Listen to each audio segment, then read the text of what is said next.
Bonjour, risque de terrorisme, comment informer, former, adapter les locaux. Bon, à la suite de l'attaque terroriste d'Arras du 13 octobre 2023, la Première ministre a élevé le plan Vigipirate à son niveau le plus haut. Urgence, attentat, différentes circulaires, notes ont été adoptées, des réunions. Voir sur comment réagir l'adresse internet qui apparaît, il y a des choses assez bien faites, notamment sur comment réagir en cas d'attaque. Mais à côté de ceci, et de la formation des gens à ce propos, il y a énormément de choses à faire sur la sécurisation des bâtiments, la formation des personnels, de certains usagers aussi, y compris les plus jeunes, développement qui était annoncé ces jours-ci de la vidéoprotection. Sur tout ceci, j'ai voulu faire appel à un référent sûreté de la police nationale. Il y en a également à la gendarmerie, le major Sylvain Magnès. Bonjour monsieur. Bonjour. Première question, en matière d'adaptation des locaux, que faut-il avoir à l'esprit? Pour s'assurer de la sécurité des locaux, il faut déjà identifier les risques et les vulnérabilités de ce lieu que l'on souhaite protéger.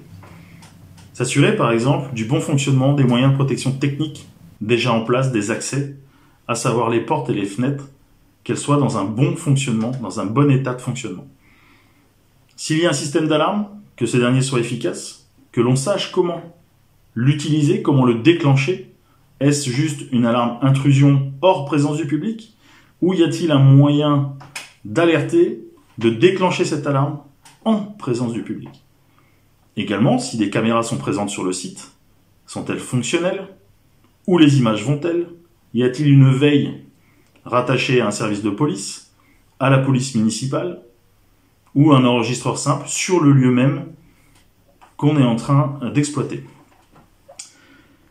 Il faut aussi établir des procédures, telles que des plans particuliers de mise en sûreté, qui existent au niveau de l'éducation nationale, pour réagir face à une intrusion ou une agression. Aujourd'hui, on se dit, s'il se passe quelque chose, je vais appeler la police.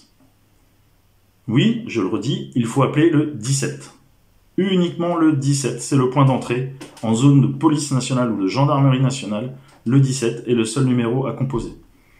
Si vous pensez avoir un doute d'une situation particulière, d'un danger imminent, si vous vous posez la question, faites le 17.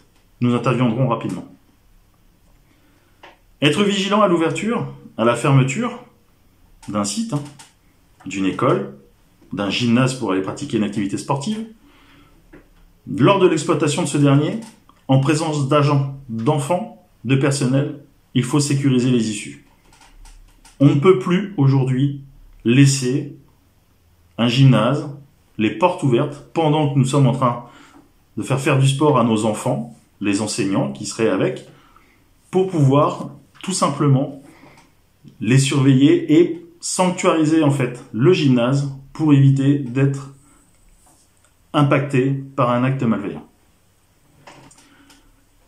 Les hôtes ou hôtesses d'accueil sont les premiers maillons de la chaîne de l'alerte. Il ne faut pas faire rentrer un individu sans s'assurer de son identité et aussi de son comportement. Je prends l'exemple d'un moyen technique. Pour rentrer, il est bon de s'assurer d'avoir un visiophone plutôt qu'un interphone. Le visiophone, vous allez déjà pouvoir identifier la personne au niveau de son visage, de voir tout simplement son comportement, son attitude. Et ça va vous rassurer de pouvoir laisser rentrer quelqu'un qui sera déjà identifié. Disposez également d'un moyen d'alerte en cas d'agression. Votre propre téléphone, le bouton d'appel d'urgence, des agents de sécurité, des moyens radio, et de s'assurer aussi de leur bon fonctionnement, de faire des tests. Si vous avez par exemple mis en place un système de bouton d'alerte anti-agression, il faut le tester, mais je dirais d'une manière par surprise, comme si c'était vraiment quelque chose qui était en train de se passer. Et pas juste appeler une centrale en disant « on fait un test de bon fonctionnement, oui ça sonne, c'est bon, c'est bien ». Non, ça ne suffit pas. Il faut se mettre en condition. Au-delà des sensibilisations, je vous en parlais tout à l'heure, on sensibilise le personnel, mais il faut aussi procéder à des exercices. C'est très important de savoir comment on pourrait réagir face à une situation traumatisante. Bien connaître son environnement, être curieux de son environnement pour pouvoir connaître les différents cheminements, les accès, si vous devez vous échapper. Vous êtes dans un bâtiment, on a tous identifié une issue de secours, mais on n'a jamais poussé la porte, on n'a jamais été voir derrière ce qui s'y passait. Et par surprise, derrière cette porte, on a des fois un escalier en ferraille, en colimaçon, étroit, et qui n'est pas celui qu'on a emprunté pour accéder au bâtiment dans lequel on se trouve. Soyez curieux, vraiment, de votre environnement. Dans les bâtiments, dans les commerces, partout où vous allez, régulièrement, fréquemment, pour bien connaître l'établissement où vous vous trouvez, pour pouvoir vous échapper en cas de danger, et également pour pouvoir se cacher.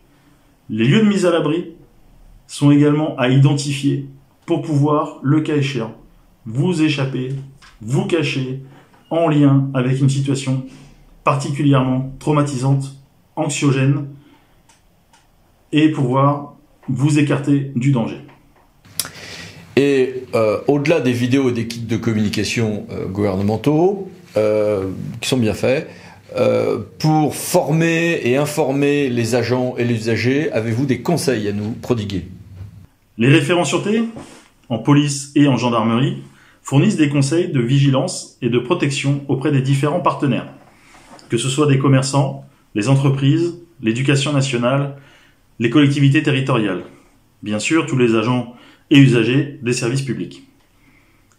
Nos préconisations que nous pouvons donner sont d'ordre humain, organisationnel et technique.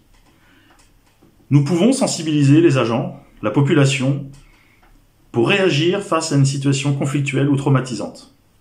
Chacun doit être curieux de son environnement pour pouvoir alerter les forces de sécurité en composant le 17, également par SMS au 114, pour signaler tout événement suspect, un individu, un véhicule, une situation particulière. Mais bien sûr, s'éloigner du danger.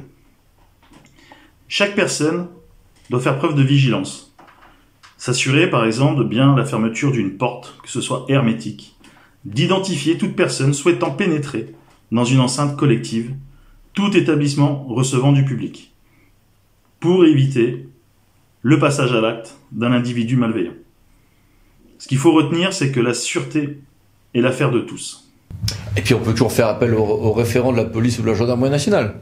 Sachez que les référents sûreté en police et en gendarmerie sont donc à votre disposition pour répondre à vos questions, à vos attentes, venir sur vos sites, les étudier, faire un état des lieux, l'analyse du risque et donner des préconisations pour pouvoir vous protéger.